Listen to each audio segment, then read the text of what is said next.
And at this point in time, we're going to go to our panel, and I'm going to start with my young person, Mr. Azad, to share one, why is he a Republican today, and what made him make that transition? Certainly, and I hope everyone can hear me this afternoon. I am originally from Washington, D.C., born and raised in the 80s and early 90s, and I don't have to tell most folks in this room that that is a very Democrat-led area of the country, right? The DMV, D.C., Maryland, and Virginia. Educated at an HBCU. I never even met a Republican until, after college. I mean, it simply didn't exist in my community. Post my education, I decided to join the United States Army, and I had the opportunity to serve under then President Barack Obama as a young officer, and then I had the opportunity to serve under Donald Trump. And so the very first red flag for me was the discrepancy between what I was seeing on the ground in Afghanistan and the national campaign policies campaign plans, I should say, that I had the opportunity to read.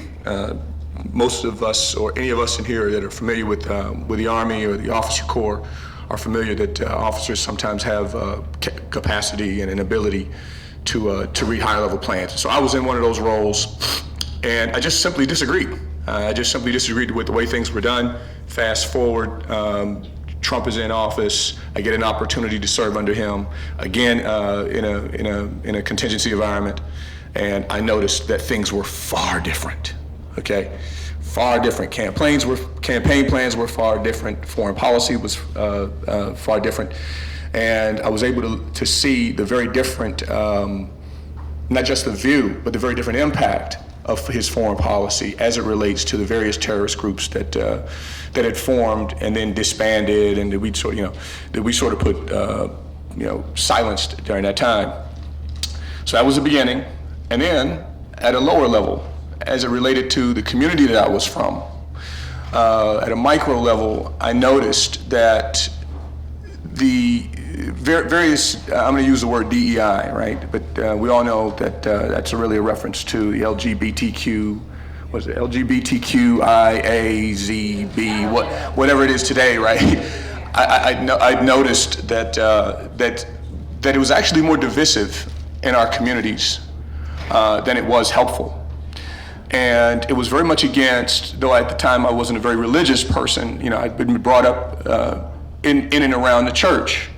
And it was very much against how I felt as a Christian we were supposed to live our lives. And so I started to raise an eyebrow at that time.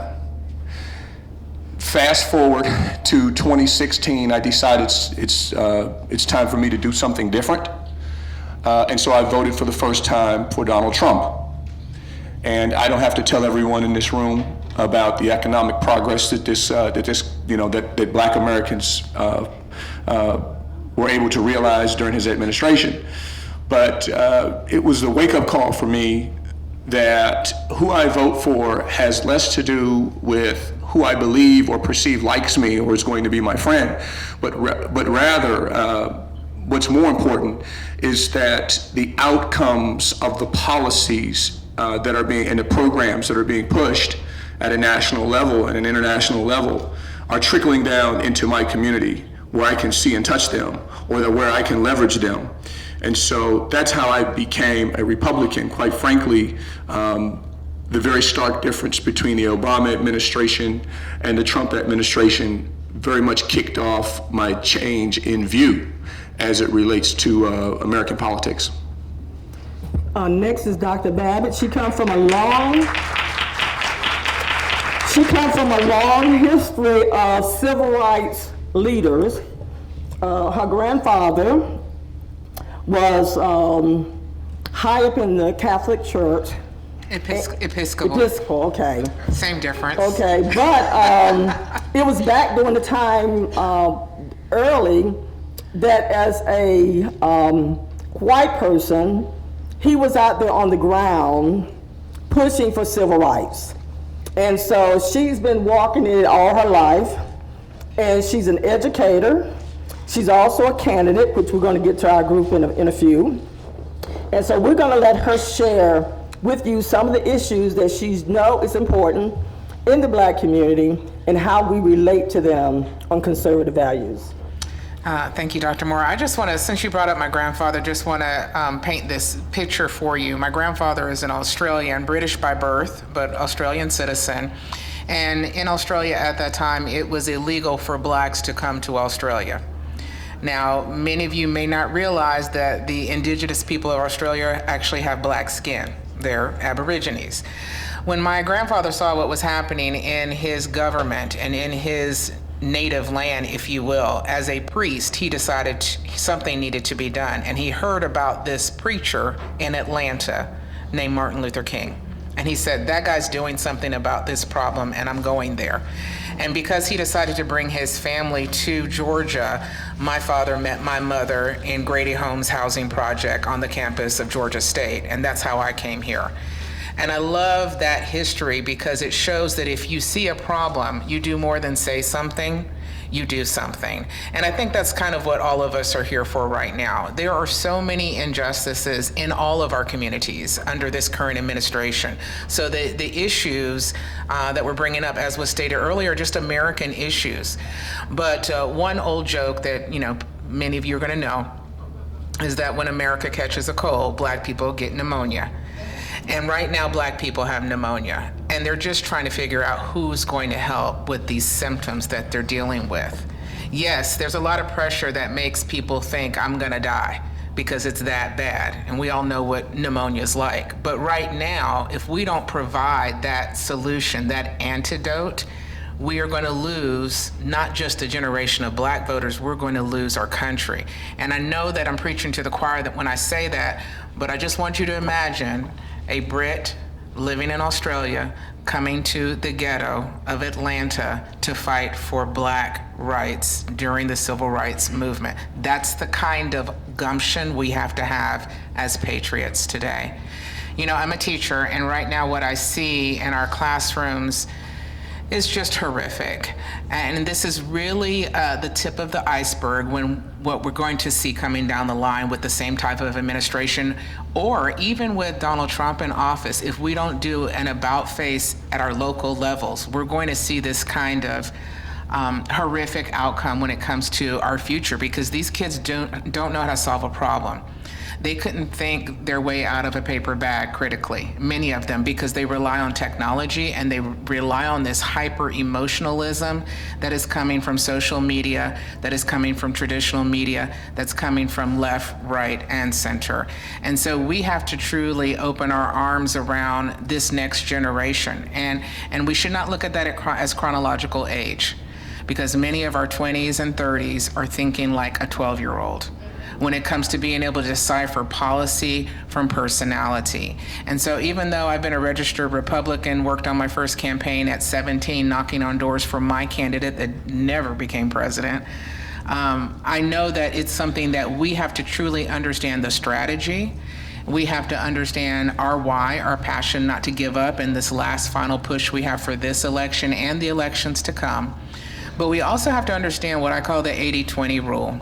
We are not going to get communities of color to change their political affiliation on paper, nor do we need that, as has been said. But what we do need to do is make sure that we are connecting on 80% of the issues to get them to pull that lever. It's a private thing. If we know we're making inroads with men, great. How do we make inroads with women? How do we make inroads with those other folks that are untapped by our party? And so that's what I hope we focus on a lot today. Great. And then our last person is Mr. Murphy, who has been a business owner all his life and has always also ran for Congress. And go ahead, Mike, the floor is yours. Oh, thank you, Madam Chair. I guess I first want to say that, yes, I'm the elder statesman up here, but I just say I'm old enough to know, but young enough to grow. But it's a privilege to have this opportunity. And I guess the panel, they saved a good wine till last. Mm-hmm. But I just want to say, as I always say, the Republican Party is our party. It's a civil rights party. The word that I don't hear often enough that separates the Republican Party from the other party is freedom. Freedom. And I'm a Republican thanks to my granddaddy in Fayetteville, North Carolina, who owned a barbershop. If you go to Fayetteville, North Carolina today, it is still there on Gillespie Street, Mac's Barbershop. And his motto was, where the promise is performed. So for me, that's where I got my roots. I grew up in D.C., born in North Carolina, but I came to Fayetteville every summer. Why? Because that's where I earned my money as a shoe shine boy in my granddaddy's barbershop. And he'd tell me all the time, son, don't be afraid to take the road least traveled. So the Republican Party, to me, is the basis of which we represent freedom, self-reliance, and self-determination. And I simply say, I would not have been a part of a presidential delegation that went to Benin, Africa, if I were not a Republican. Why? Because I got that opportunity under George W. Bush. And I'm saying, and I say to everyone, particularly in metropolitan Atlanta, I don't understand how any business person is not a Republican. You know, don't tax you, don't tax me, tax that man behind the tree. And I simply want to say that in my opinion, my humble opinion, this coming election, now just at 30 days or just above, it is the moment, it is our moment of truth. Now we can slough it, we can blink, but I'm telling you, history will record that if we don't stand up and take action, our grandchildren and great-grandchildren will say, in my case, Grandpa, where were you and what did you do? And I'm telling you, the best thing we can do, of course, is to vote. The next best thing we can do in this state is to make sure that we get a black Republican elected under the Gold Dome in November. Okay, thank you. Let me just say next that what's Julianne and Jason? Okay, really want to thank you guys because minority engagement has been a process, and I can tell you, I've known Julianne and Jason probably most of my young life and old life. And whenever it came to engagement in the black community, the first two people that came to our call was Jason and Julianne. When other people weren't in the party, they have always been there, which is why we're here today. And Julianne, I just want to thank you and Jason for always thinking of us because you understand the importance of why minority engagement in the black community is so important. So thank you. So as we mentioned earlier, we believe in a farm team basis because if you start at the lower level and get those Republicans elected, their voters will go with them. We have several candidates that are here today that are running for statewide office. Will you come down front if you're here? If you're running for a state house, I need for you to come down front, yes. All of our minority candidates.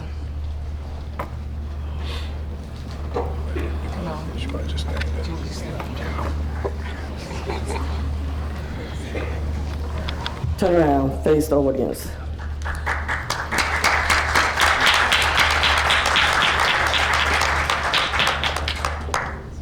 Now, if you want to know how to get minority votes, each one of these black people live in a black community.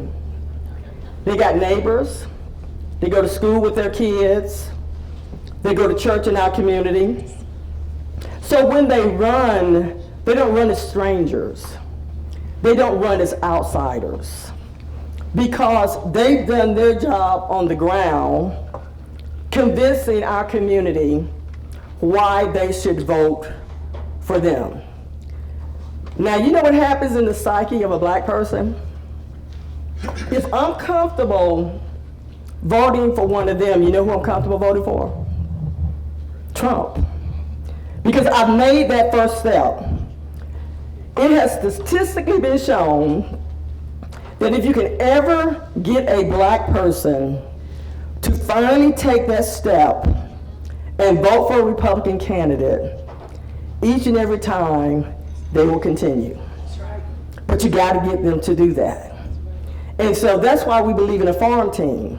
So either at the municipal level, at the state house level, at statewide positions, at the congressional level, in any other position, we need a field of black candidates that can bring a voter base. So in the black community, how Republicans benefit, we benefit more from an up balloting, more so from a down balloting in the black community. Why is that? Because Trump has been demonized at the top of our ticket. But if you can get them to make that step in terms of voting for a black or non-black or minority candidate, they'll say, well, you know what, I've already made that leap. So I'm not gonna tell my husband, I'm not gonna tell my sister or my brother, but because I voted for one of them, I'm gonna go ahead and check that box and run out the door, okay? So the more we have in the field system, the better we're gonna be. And I'm going to allow, if you're a non-black and you're a candidate, you can come up too. I just need for the black candidates and the Asian candidates, the minority candidates, to introduce themselves, what position they're running for, and then we'll let you introduce yourself. Go ahead, Babbage. So Lisa Babbage, I'm running for State Senate District 5, which is Gwinnett County. It goes across the county. So we're talking Lawrenceville all the way down to Tucker. Tell anybody you know living in Gwinnett County that we have some great candidates out there. Okay. Thank you. Stanford? We'll take the mic. I'm Faquan Stafford. I'm running for Georgia State Senate District 10. District 10 consists of Henry County and DeKalb County. In DeKalb County, South DeKalb, Stonecrest, Lithonia, Tucker, Avondale Estates, Toco Hills, and North Drew Hills. And in Henry County, McDonough, Stockbridge, and Ellenwood. Real brief. This is my first time ever running for any type of position on a state or local government, and it has been an amazing journey. And the reason why it's been an amazing journey for me is because I have had an opportunity to do this with my lovely wife, Sheila. She has been my campaign manager. I might be the vision for this campaign, but she is the heartbeat. And every opportunity that I get to speak, I will always like to give her flowers because she's definitely worthy of it. And so I want to say, if anyone can, Stafford can. Thank you. How's everybody doing out there? Well, I'm Andrea Smith, and I'm running for State House Representative District 41. That's Cobb County. So that's a lot of Marietta, Mableton, and Smyrna. Now, I thought it was going to be more in Mableton, but I found out it's more Marietta, which is great, which is awesome. If you're familiar with Austell Road, Hicks Road, Powder Springs Road, all those roads in Cobb County, that's pretty much where my district is. And what made me run, my husband put me down to run first, okay? But I knew it was God. I knew it was right on point. And so I said, okay, God, I'll do it. But what really helped me, I would be at Walmart and I'm talking to people and they're mad about the food. And I'm mad about the food. And I'm praying, Lord, when I leave this store, I don't want to hurt nobody. I just want to leave the store and go on about my business. So when the opportunity came for me to run, I said, let me just go ahead and do that. Let me just go ahead and do what God told me to do. So I'm running on more money in your pockets by keeping taxes low. We have to keep the taxes low. And if we can develop a language to get the black folks why it's so important to keep your taxes low, that would be great. And also keeping woke ideology out of the schools. We got to get that mess out of our schools. Yes. And more parental control. You had those children. The teachers in the education community didn't have those children. You did. So more parental control and keep woke ideology so we can really teach subjects that's going to help our kids progress and be leaders. And then also keep our neighborhoods safe and secure. I want to hear my daughter say, Mom, when I asked her what was the most important thing, she said safety. So it let me know having safe and secure communities is very important. So I just want to encourage you all just to stay on the road, keep your momentum up, stay motivated, and get out there and push Trump and push candidates like us to go out and do what we're supposed to do to make our society better. All right? For good afternoon. First of all, my name is Hai Cao. I'm a Vietnamese American, came here 50 years ago. But before I go on about myself, I would like to thank you, the organizer Julian Thompson and Jason Thompson, for inviting me here today and give me a platform to explain why a Vietnamese American decided to go into politics. With that, 50 years ago, I was a young man, and the communist Vietnam came over and took out South Vietnam of the country, who was American was help us to fight the communists. So we arrived here, zero money, zero everything, and believe me, were not illegal immigrant. And by that, I would like first to make a clarification that the term illegal immigrant was really a misdefinition. That's the term that used by Democrats to confuse people, because when my family and me came over here, we were defined as alien, legal alien. So when you came from an outside country to get a permission to come to this country, you're not an immigrant. You are legal alien. By definition, by the dictionary, you can fact check me. Immigrant, by definition, is legal. So after you spend here for a year or so, well-behaved, did not commit any crime, then you're allowed to apply for immigrant, permanent resident, green card. That become immigrant. So for 50 years, only when the Obama people started pulling the illegal alien, they come up with the term illegal immigrant. The second reason that I want to provide this group, share with you in terms of messaging. You know, beside all of the inflation, the economy, blah, blah, blah, blah, blah, there's a big difference that all of us, the Vietnamese American refugee, escaped from the communists, saw it. And not just us, the Taiwanese, the Chinese from mainland China, and so many other people, like all of my friends from the Soviet Union before, they know this country is heading down to communism. And if you don't stop it, it's getting there. How do I say that? Well, first of all, only in communist country, communism, that would take an opponent, political or anything, and try whichever way to put them in jail. It happened in the Soviet Union, it happened in Vietnamese communism, in China, and so on and so forth. Have you seen it here? You do. Then if they were not successful, then what did they do? They kill you. Did they do that here? Twice. Twice. And then they blame who? Oh, that's Iranian. And why the hell you didn't identify that and tell it to the Secret Service? So, ladies and gentlemen, my fellow Republican, this country is heading down to communism, socialism. And if you don't believe me, check it out with David Hanson, David Horowitz with the new book, the last battle, the final battle. This is the last election before this. I don't know where the hell I'm escaped to. Last time I escaped out to America. This time, please help me save this country from communism by voting for President Trump and every single Republican out the ballot. Thank you very much.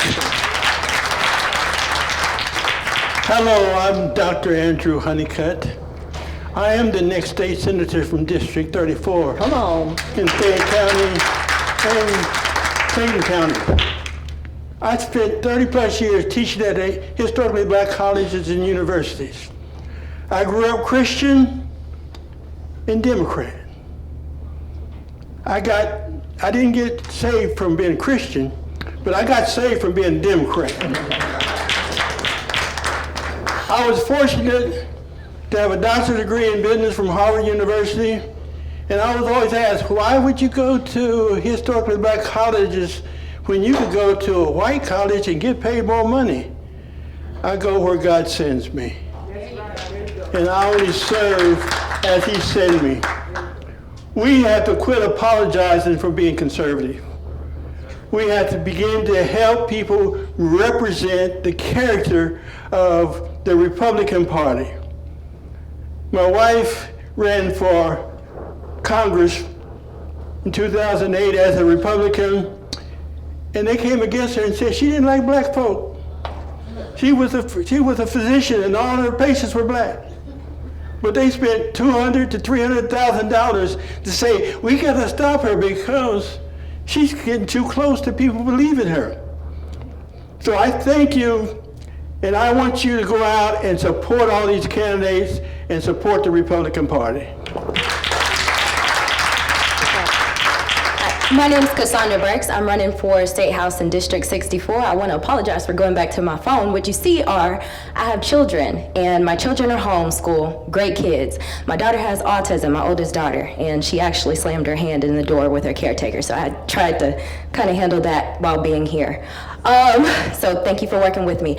Now, I am a Republican in a predominantly black district. Okay, when I speak with people, I don't jump on the Trump chain because that's a thing that can deter some people. But for some of us, it was Trump that was the reason why we're even over on this side. So I always give him credit when I feel the person out and I see that they're receptive to it. Another thing is that I see that a lot of people sometimes have issues with being black and voting for Republican. And so they say, what does the Republican do for me? I always like to reiterate, we are in a Democrat district, okay? So with this being a Democrat district, the officials that you elected, they are Democrats. So what you need to ask is, why had not your Democrat leaders done anything for you? And once I say things like that, they always say, oh, well, you're right. Or I get cussed out, and just pick and choose. But I do appreciate you all for listening to me, sharing my story with you all. If you live in my district, please don't forget to vote. Vote down the ballot. It's important that we have these policies there. We work out any issues that we have. You come here, you speak with people, you let them know your care and concerns, but we've got to vote Republican. And that's because, like he said, when we have people who are immigrants in our country telling us, listen, I left my country to come here for freedom, and what you're doing here in this country is scaring me, we need to listen. We need to take heed and listen. So thank you all. Hey, I'm Alicia Adams, and I am running for Commissioner, 2nd District in Cobb County. And while I may look a little bit different on the outside from my peers that are up here, we all bleed the same. That's right. And while my background was a little bit different from everybody here, I've known struggle. You see, I've been that single mom that wondered if I was going to be able to make my mortgage, that wondered if I was going to be able to make my groceries. And I had a child with a diagnosis. And I know what it's like to wonder if I can keep my job and still take my child to the appointments that they need in order to thrive. I know what it's like to have taxes go up and wonder what the heck. because I'm not making over $100,000 a year. So when you increase my taxes by 1 or 2 or 3%, that's going to impact not only me, but that's going to impact my whole family. So I'm here not necessarily just for the wealthy, but I am, because I'm a free enterprise woman. Okay? So let me be very clear. I believe in a win-win-win. A win for us as individuals, a win for our businesses, and a win with minimal government intervention. The whole reason why I got into it was we had a majority in the Cobb County Commissioners. They defied the constitutional law and invoked a home rule map, which is unconstitutional map. That's all you need to know. I sued because it was wrong, and we were threatened with being overtaken by unconstitutional election maps. Well, I'm a woman of faith. And here we are. We won, and we won big. And now, I have a race coming in January. It's not right now. You're not going to see me on the ballot in November, but by golly, you will in that special election. And why is that amazing? Because all of you will be finished with all of your campaigning on November 5th. Hi, And I'm then you'll be Catherine free to Bernard. I'm help running me for to State make House sure District that I 83. win It's nice to meet you in in this person, spring. Cassandra. So thank I've talked to you, this Alicia wonderful Adams, lady about candidate, everything she's Commission been going through District in her 2. district.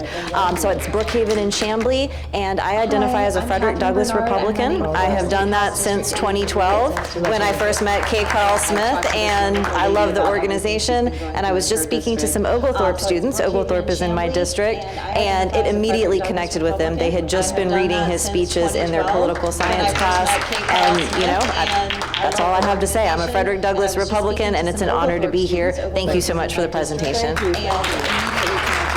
Okay, so this is how we're going to finish our, did I skip a candidate? Okay, so this is how we're going to do our next 15 minutes before we close out. Thank you, guys. We're going to open it up to the floor.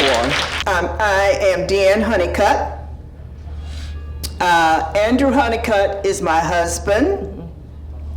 The question that I have, after having run for Congress, U.S. Congress in District 13, and missing the mark a little bit because of Democrat lies, however, my question is, what is the National Republican Party, the RNC, or the Georgian Republican Party doing financially to help all of our minority candidates?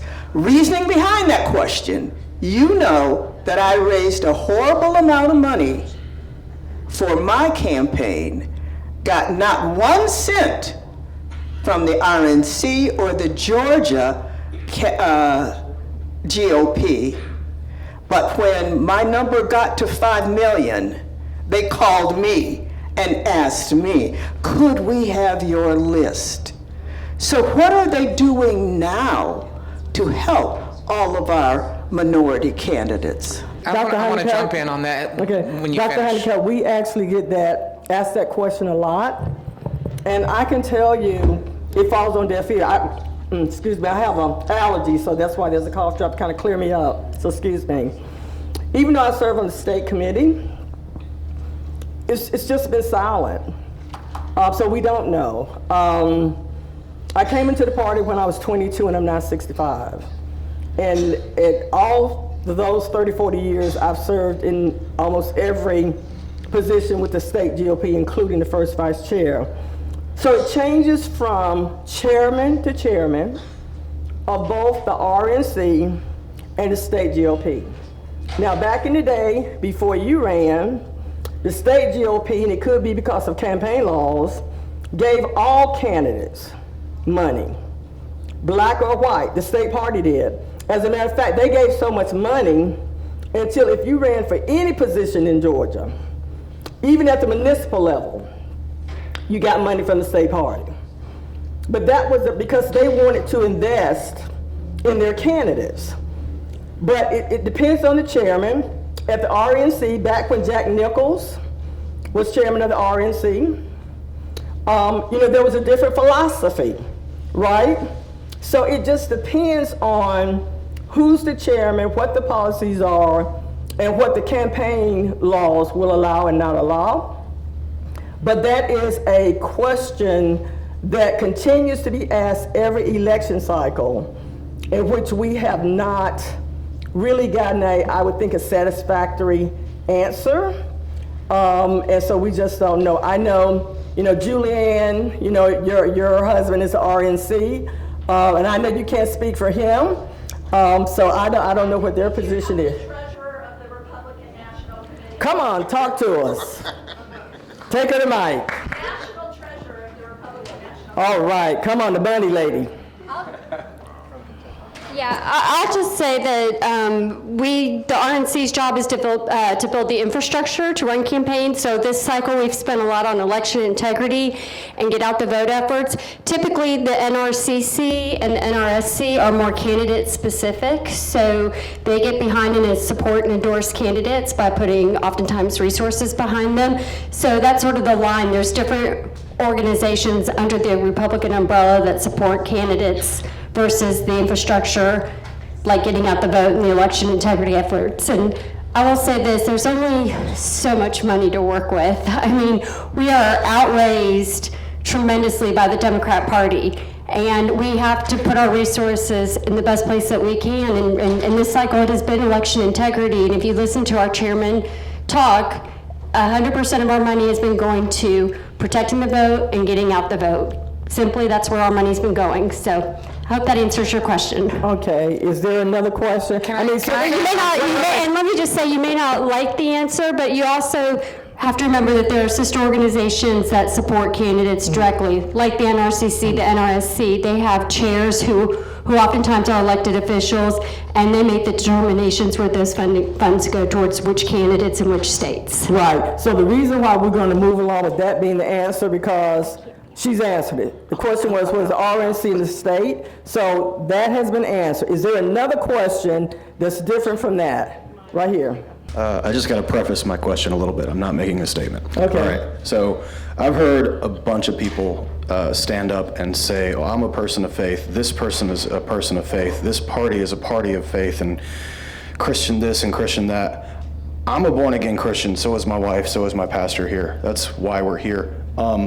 I hear so many people talk about that mix their faith with their politics, and you have even every Democrat stands up behind a podium, quotes a scripture verse, somebody films a photo or a picture of them in a Catholic church, whatever, and then they get up and with their policies they do terrible things. So my question is this: how are the Republican Party, the people in the Republican Party, going to go after their objectives according to the Bible, as opposed to all these false proclaiming Christian Democrats? Well, I mean, as a ordained minister, I'm going to answer this way. Okay. Being an American is being a Christian. No, listen to me.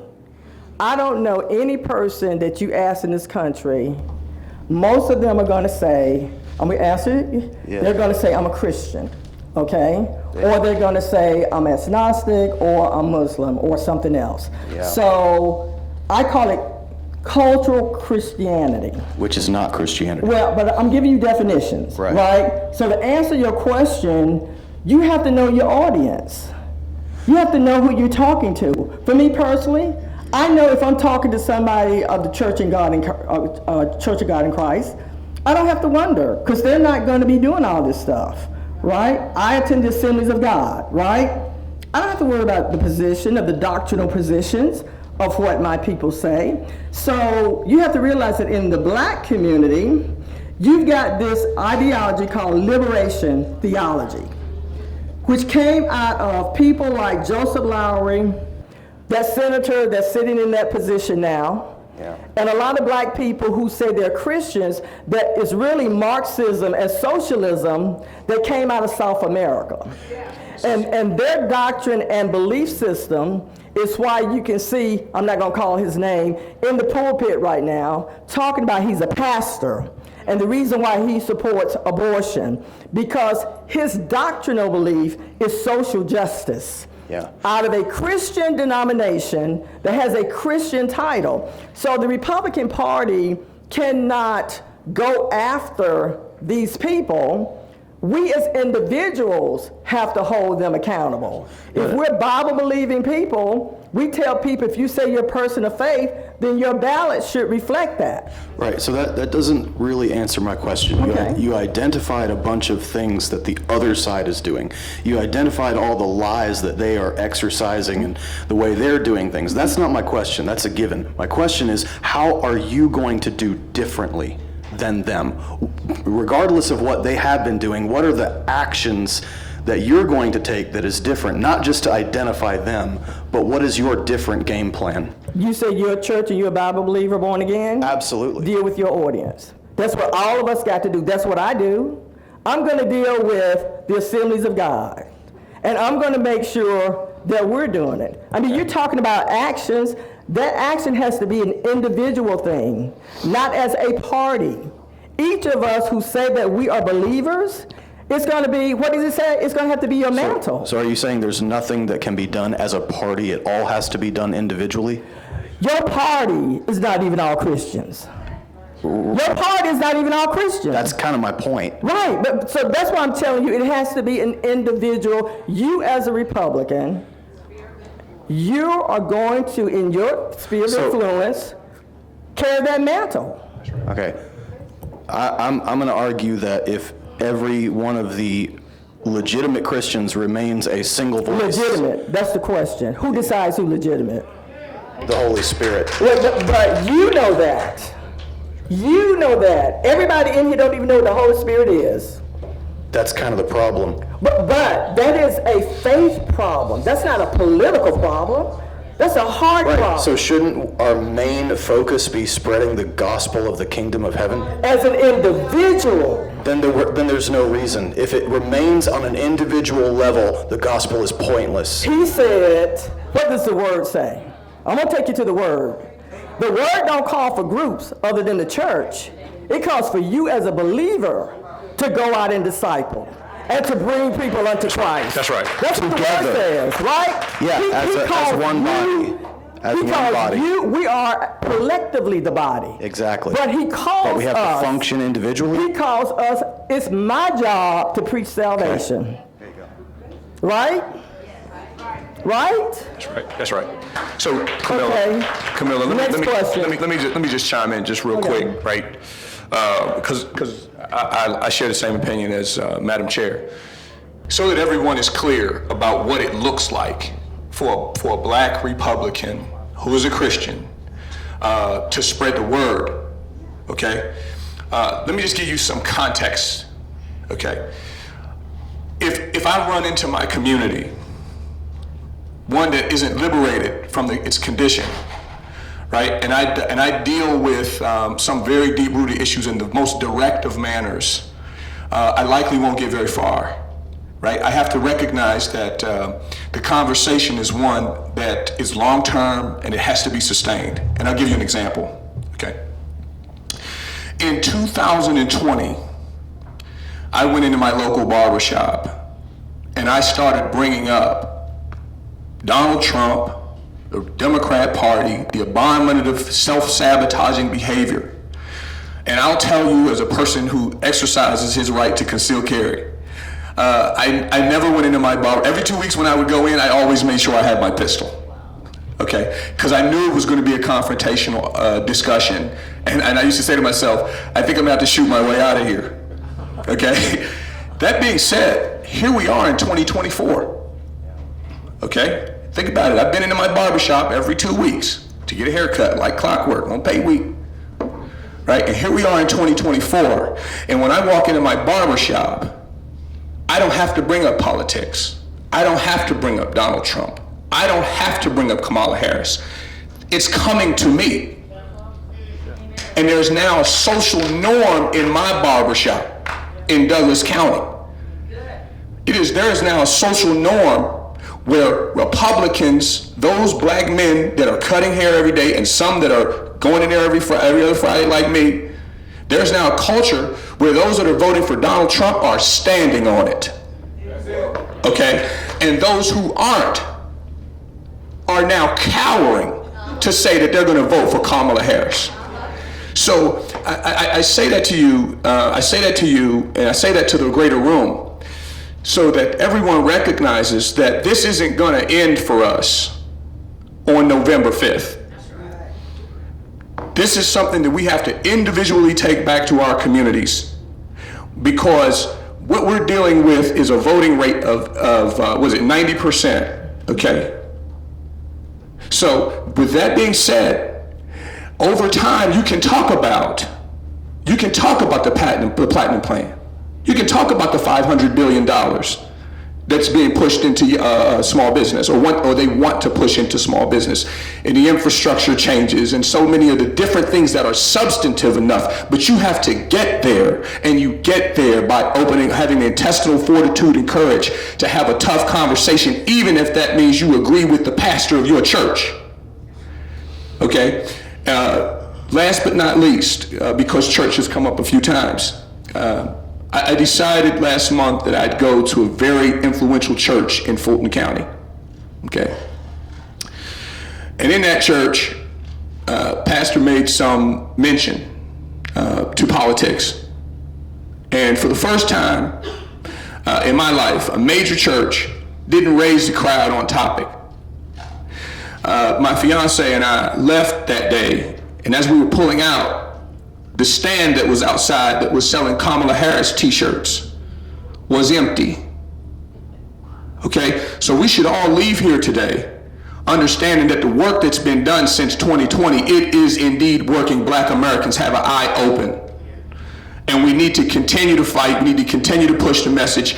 We cannot take our foot off the gas at this time. I have two things real quickly. First of all, I just want to say that we heard the official treasurer's report, but I'm going to give a shout out to the Gwinnett GOP because they have gotten behind 13 candidates this election cycle. Many of them are minorities, and they are putting their money where their mouth is. So everybody needs to take note of that. Second of all, I want to say this. I go to a very large multi-campus church. Some of our campuses are all black, others are not. I email my pastor every other day and I let him know about events like this. And we have voter registration on the third Sunday of every month. And we have a QR code every Sunday saying go out and vote. So for those of us who are believers in any faith, you have to talk to your pastor if you're going to vote Republican, and you need to let that worship leader talk to the congregation. And that's how we can form some collective movement. It is our personal responsibility to know our pastor and to put pressure on that pastor. Okay, we have one more question. I know you had your hand because we've got to get out of here. Yep. No, you. Where's the mic? Answer my question. I'll come back. Okay. Who is your contact in Columbus, Georgia? Because I'm the chair and I haven't heard anything. Yeah, if you go to our website, Georgia Black Republican Council, it'll pop up real quick. And all of our contact information is there. And if you are a district county chair and you want your data for your county on minority and blacks, just email us and we'll shoot it out to you. Okay, our last question, go ahead. My last question, we got so much positive energy in here and such good vibes. And I was wondering, is there any way we can get more black... You okay? You okay? Okay. Okay. Is there any way we can get more black commercials, marketing out to the black people? Because I know language is very important in our culture, and I just feel like if we can get more black commercials with information like we learned today out into the culture, I think it would be really great. So I was wondering, is there any way we can get more marketing and black commercials out there? If somebody pay for it, sure. Right? Listen, we tried to look at ads for the council this time. Kamala Harris had bought them all, right, on black radio. And the cost for ads is just through the roof. So you were talking about a 30-second ad that was $10,000, right? So, you know, it's just election time, they milk it. But if you know somebody that'll pay for it, it's just like we're going to do this today, and we're going to do our commercial digital and put it out there in the digital. Now, one last thing before we close, we want to thank Julianne again. I just want to tell you guys, the next big thing that the Democrats are going to do is the fourth Sunday in October is Souls To the polls. Soles to the polls. So, and we're talking sneakers, gym shoes. All right? So they're asking for Kamala Harris, because that's what they're doing. I just want to share with you some of the things they're doing. They're asking every black church across America on the 4th Sunday in October for everybody to wear sneakers to church. And when they leave church, they're all going to vote. This is what they do. And this is the type of grassroots efforts that we used to do. And Obama co-opted our techniques, our ability to touch our communities, and we do nothing. So I just want to share that we've got to get back to doing creative things that allow people to feel a part, connected, relatable, to make it happen. So with that being said, I know we're over our time because it's 3 o'clock. If you are a black Georgian, I need for you in here. We need to do this for the newspaper, and then we need to do that. Julianne, thank you again. Thank everybody for coming.